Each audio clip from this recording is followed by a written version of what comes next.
The following ShishMed podcast is a production of drpodcasting.com.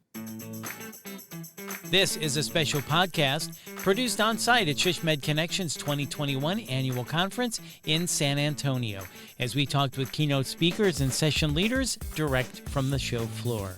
We had the opportunity to talk with Ben Dillon, Chief Strategy Officer at Geonetric.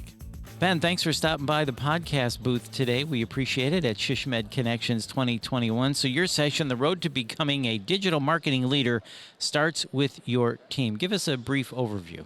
Absolutely. So I think every healthcare organization right now is struggling with where they're going with digital. The pandemic has accelerated the pace at which we're all changing, and consumers' expectations around digital have just gone through the roof. And so organizations all over the place are trying to re-envision, trying to think this stuff through, investing in digital strategy.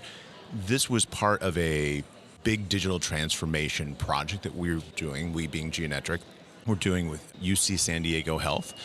And we were looking at the future of their digital plan, we were looking at the tech stack, we were looking at all sorts of things like a lot of organizations are doing. This session is really focused on a piece that it feels like a lot of organizations are neglecting, and that is there's a staff need that goes along with that. You just need the bandwidth, the people to get from here to there, and understanding where your staff is, understanding what they're going to need in order to be successful with this next stage of things. Huge gap in the way that organizations are trying to assess this stuff right now. Right. So all the tools and technology is really cool and exciting, but you can't forget about one of your biggest resources, as you say, your team, right? So you really need to evaluate your team. So how do you do that? We sat down with the team and we looked at a bunch of different digital marketing disciplines. And we surveyed the team looking at a couple of different pieces of information. First, we were asking them how they're spending their time today, just understanding what the burden on the team looks like right now. We asked the people on the team to self-evaluate their capabilities in each one of these areas. And it's valuable. It is something you take with a grain of salt. It's really interesting to see the difference in perception about how the leadership sometimes viewed people's skills versus how they viewed their own skills. But we also then asked about their interest in developing more deeply in those areas. A lot of organizations, even though they have huge needs, are really struggling to bring on additional staff. So understanding where you can upskill staff, understanding where you can develop capabilities within your team is just as important as understanding where you need to try and justify a new position and bring someone in to help give the team some capacity it doesn't have today. Interesting. So you're trying to find out how are you spending your time. You ask them to self-evaluate.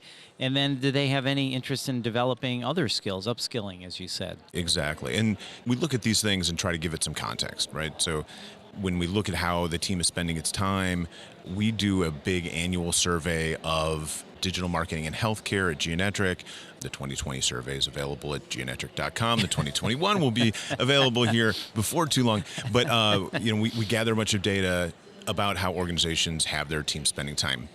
So we put together a peer group, in this case it was a bunch of academic medical centers, and did some benchmarking, right? We compared, okay, this is how your team is putting things together. This is how other organizations that look a lot like you are putting things together. And that doesn't mean that you have to match from where you are to where they are, but it just gives you some context to say, okay, it feels like maybe we don't have enough in this area, but actually we're pretty in line with where a lot of our peers are. And what does that tell us? Or, hey, we're spending a tremendous amount of time in project management, right?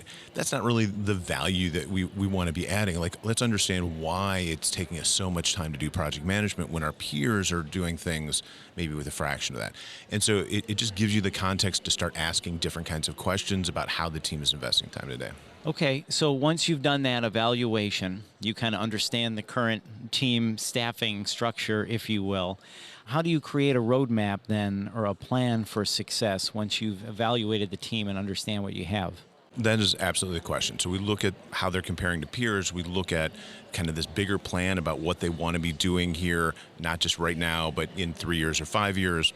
We look at, the skills and capabilities of the team, and then we break it down and say, okay, these are areas where we think you have immediate need for additional capacity, whatever that looks like. We look at where are the areas where you're going to need more capacity, but not immediately. It's something for down the road. and then try to provide some guidance on the ways to do that. We also have some data on outsourcing, and so you can kind of look and say, okay, like this is an area that's relatively easy to outsource. So yeah, you need stuff. It's hard to justify positions. This is an area where you can really go outside the organization easily and get the capacity you need to be more effective there. Whereas, here's another area where you kind of need people, feet on the ground within the organization. This is an area where you can upskill because you have people who have a passion for it and would like to be doing more of it, or it's something where maybe you need to look at bringing in some additional resources in and go to try and justify positions that are going to have the most impact. Right. So this really helps the marketing communications team function more effectively and efficiently as well. That is the goal. And we also flip all that data around, hand everyone who participated a sheet outlining their answers as a guide for their own personal development conversations with their managers or their leaders. And so we try to make sure that it's a tool that's adding value to the people who are taking the time to give it, as well as to the organization, giving them more of a global picture of what's going on within that team. Mm-hmm. That's great. Any other things you want to add?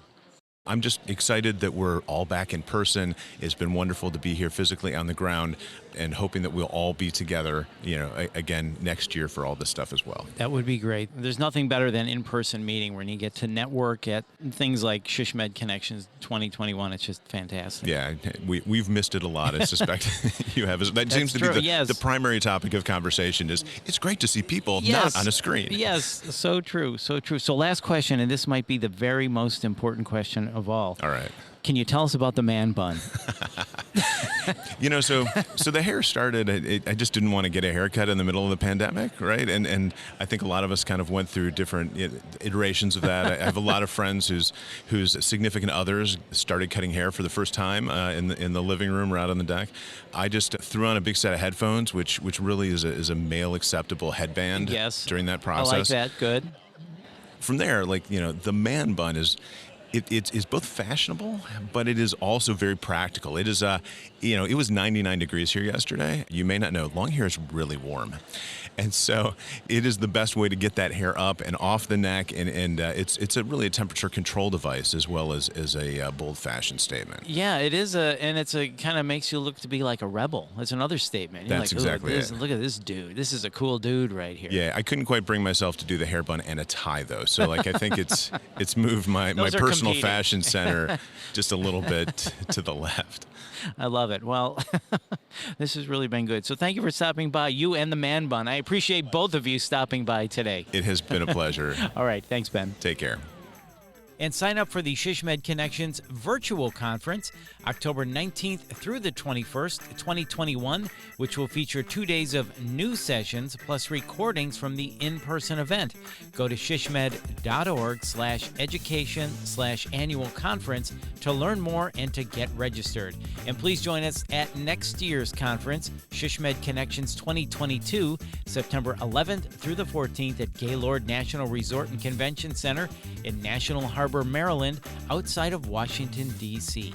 And if you found this podcast helpful, please share it on your social channels. And to access our full podcast library for other topics of interest to you, visit shsmd.org/podcasts. I'm Bill Klaproth. As always, thanks for listening.